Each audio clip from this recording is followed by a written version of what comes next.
Tata ruang kantor.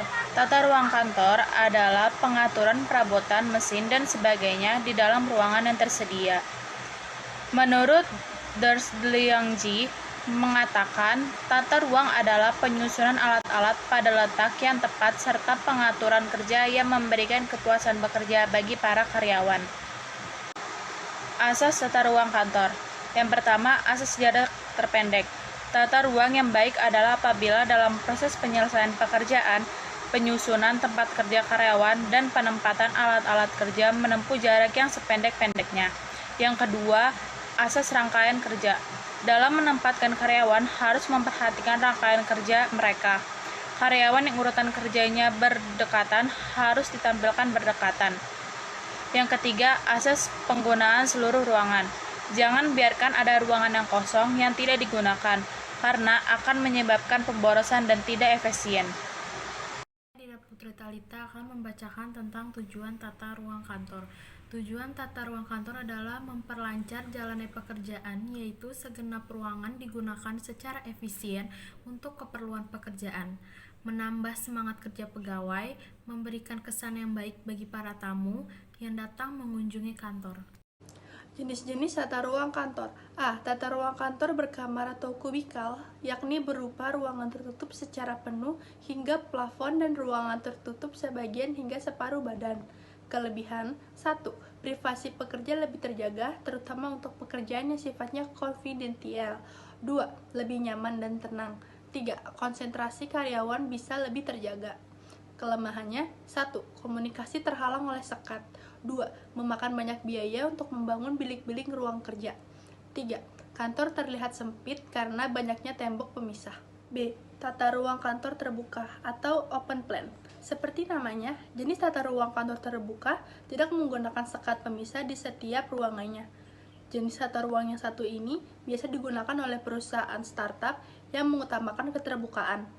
Kelebihannya: 1. Ruang kantor terlihat lebih luas. 2. Mudah dalam berkomunikasi antar pegawai. 3. Pemeliharaan dan biaya pembangun kantor lebih murah. Kelemahannya: 1. Sulit mengerjakan pekerjaan konfidensial. 2. Kurang efektif karena dapat merusak konsentrasi pegawai. Tata ruang kantor berpanorama atau landscape office. Tata ruang ini mengaplikasikan ornamen bunga-bunga dan dekorasi lain untuk memperindah ruangannya. Kelebihan: kantor terlihat lebih segar dan asri. Stigma kantor yang kaku jadi lebih menyenangkan, dapat meningkatkan kreativitas pegawai. Kelemahannya: biaya perawatan dan renovasi kantor mahal, desain yang tidak sesuai,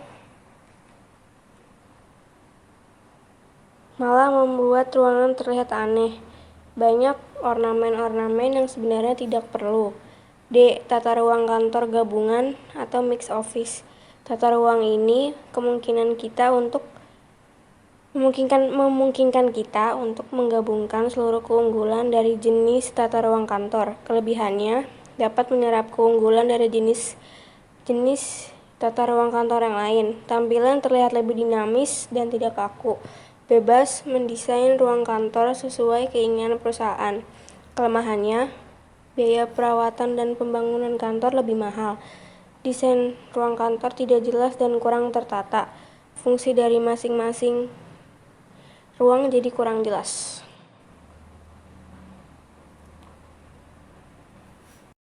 Faktor tata ruang kantor. 1. Perencanaan cahaya. Cahaya penerangan yang cukup mendukung para pegawai bekerja lebih cepat dan lebih sedikit membuat kesalahan-kesalahan penerangan yang buruk.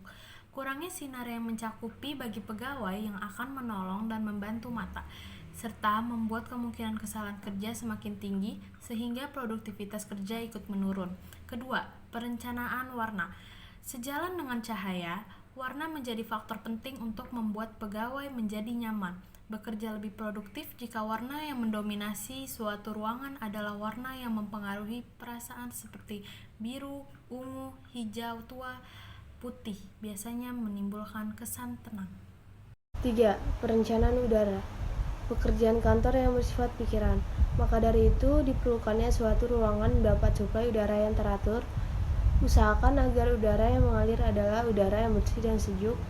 sehingga kenyamanan akan tercipta yang pada akhirnya akan meningkatkan produktivitas bekerja pegawai.